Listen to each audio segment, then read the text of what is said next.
अस्सलामुअलैकुम स्टूडेंट्स। आई होप सो आप सब ठीक ठाक होंगे। Welcome to Muna chemist channel. तो स्टूडेंट्स, आज हम थोड़ी वक्फे के बाद जो है आपके साथ फिर हाजिर हैं।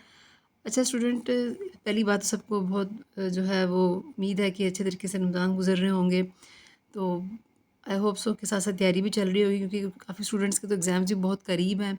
तो वो जितनी तैयारी इन इन दिनों में कर सकते हैं उनको उतना ही फ़ायदा भी हो जाता है, क्योंकि मेरे हिसाब से इफ्तारी के बाद तो मोस्टली स्टूडेंट को कोई काम नहीं करना पड़ता। स्टूडेंट्स बहुत रिलैक्स होते हैं।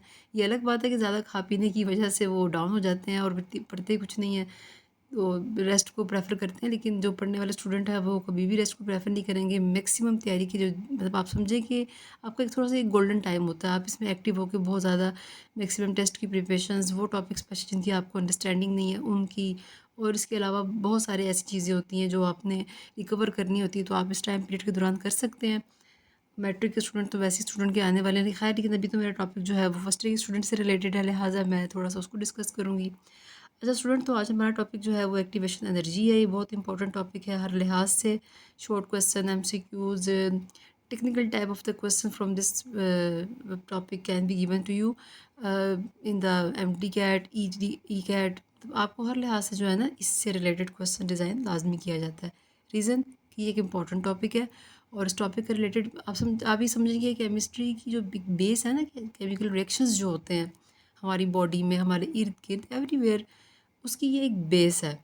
मीन कि हमें अगर इसकी अंडरस्टैंडिंग पावर हमारे पास होना इस टॉपिक की, तो हम इजीली जो है ना वो किसी भी रिएक्टेंट को जब कंबाइन कर रहे होते हैं तो उनको ये देखने के लिए कि ये आगे हमें प्रोडक्ट देंगे या नहीं देंगे, हमें इनकी सिनर्जी से ही आइडिया हो जाता है। तो सबसे पहले जो मैंने डेफिनेशन यहाँ मेंशन की है वो आप देख सकते हैं। डेफिनेशन में क्या लिखा गया है कि activation energy this is a minimum amount of the energy. Minimum amount का मतलब है कि ये कम से कम वो एनर्जी है दैट मस्ट बी प्रोवाइडेड, जो दी जाती है या होती है due to the reactant for the compounds के लिए to result in are chemical reaction. Chemical reactions को करवाने के लिए, कि आपका केमिकल रिएक्शन हो जाए, उसके लिए आपको जितनी भी एनर्जी वो मिनिमम जो रिक्वायर्ड होती है कि वो हो जाए ताकि आपका कंपाउंड बन जाए, this is called the activation energy. ठीक है। और वैसे इसकी जो मेजरमेंट है वो जॉल पर मोल पे भी की जाती है, किलो जो पर जॉल भी की जाती है, और किलो कैलोरीज पर मोल पे भी की जाती है। अच्छा, ये वो डेफिनेशन है जो मैंने आपको मतलब आसान ज़बान में बता दी है याद करने के लिए। आई होप सो कि आपको ये समझ भी आ गई होगी। लेकिन आप एक बात हमेशा ज़हन में रखें कि when chemical reactions take place the particles atoms ions, आप केमिकल रिएक्शंस करवा रहे हैं, उसमें जो एटम्स के अंदर, उसके अंदर जो एटम्स हैं, आइंस हैं, मॉलिक्यूल्स हैं, वट एवर, इनमें से कोई भी चीज़ें हो सकती हैं। Suppose they are the reactants, they are the reactants. ठीक, ये रिएक्टेंट्स हैं। When they are collide with each other, collision take place, then you have a product. अब बात यह है कि what the meaning of collision, collision क्या होती है, how the collision take place. तो बात यह है कि देखें, इसको इस तरह से हम एक्सप्लेन कर सकते हैं कि for a chemical reaction to take place the particles, atoms और द आयंस और molecules of the reactants must form a homogeneous mixture. When these are combined then you must form a homogeneous mixture. मैंने यहाँ क्या mention किया, homogeneous mixture. I hope so कि you know the definition of homogeneous mixture होती क्या है। ये कोई फर्स्ट ईयर क्वेश्चन तो नहीं है student, this is the question of the at the matric level, कि जब होमोजीनियस मिक्सचर क्या होता है ये, बल्कि मैं आपके लिए क्वेश्चन छोड़ रही हूँ, आप इसको मुझे आंसर बताइएगा। अलबत्ता यहाँ इसको कहने का मकसद ये है कि when atom ions molecule are combined then they form a homogeneous mixture and they collide with each other, to form a new product. But if the collision is effective, then otherwise if the collision is ineffective, means the atom ions molecule are not properly combined with each other, then you have not a product. ठीक हो गया। तो effective collision का होना बहुत ज़रूरी होता है। इफ़ेक्टिव कोलिजन मीन कि आपका जो अप्रोच लेवल है जो आपने हासिल करना है, mean you need a product, उसके लिए इफ़ेक्टिव क्लोरीन का होना बहुत ज़रूरी है। अगर इफ़ेक्टिव क्लोरीन नहीं होगी then mean you have not a product. Sorry student. अच्छा स्टूडेंट्स, तो इसकी डेफिनेशन और भी जो आप वो भी याद कर सकते हैं अपनी आसानी के लिए। कुछ स्टूडेंट्स को ये आसान लगेगी, कुछ स्टूडेंट्स को कोई और आसान लगेगी, डिपेंड करता है कि इसको कौन सी ईजी लगती है। अच्छा स्टूडेंट, एक तो डेफिनेशन जो मैं यहाँ आपके लिए मेंशन करूँगी, दैट इज़ व्हाट, इसी की डेफिनेशन, लेकिन हम उसको ज़रा और आसान लिखेंगे। The minimum amount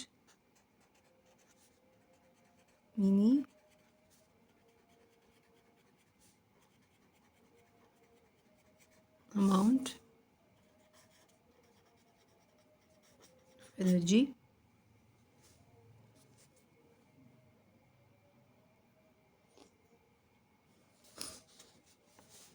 in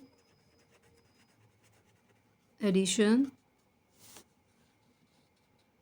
to the average kinetic energy to the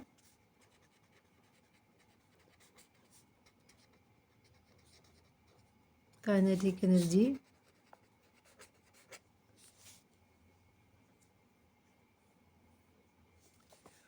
which the particles must have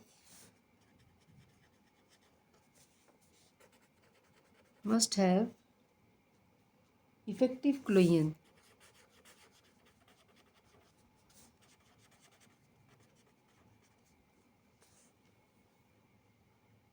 is called activation energy।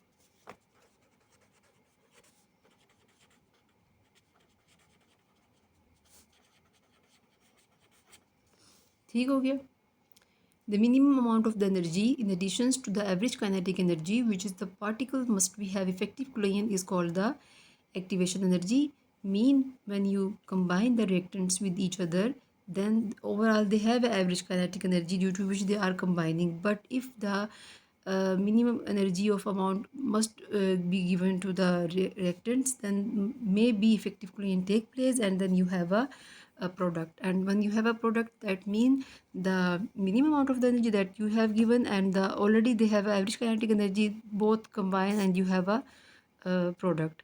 I hope सो को आपको उसकी डेफिनेशन अच्छे तरीके से समझ आ गई होगी। एक स्टूडेंट्स को ज़्यादा अच्छे तरीके से समझाने के लिए जो है ना वो आपको थोड़ा सा ग्राफिकली मतलब थोड़ा ड्रामेटिकली भी इसको एक्सप्लेन किया जा सकता है। ड्रामेटिकली एक्सप्लेन कैसे किया जा सकता है, मीन आप ऐसे कर लेंगे, you have a A2 molecule and B2 molecule as a reactant.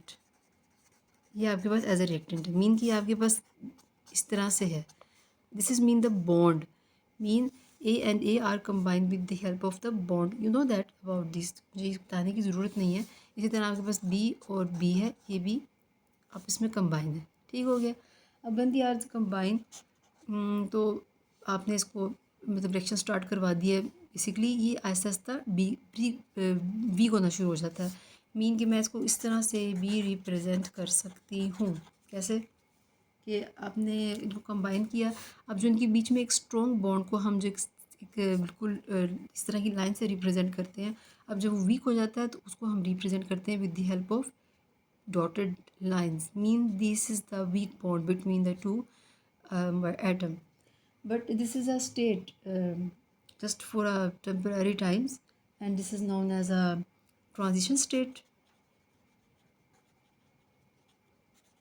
and because due to the topic is the activation energy, so this is compound overall you can say the activated complex। ठीक हो गया। but after this you can see that the bond break from here totally, they separate to each other, and the new compound how they form A and A, B and B, they are form strong bond between them। clear हो गया। now this is a product,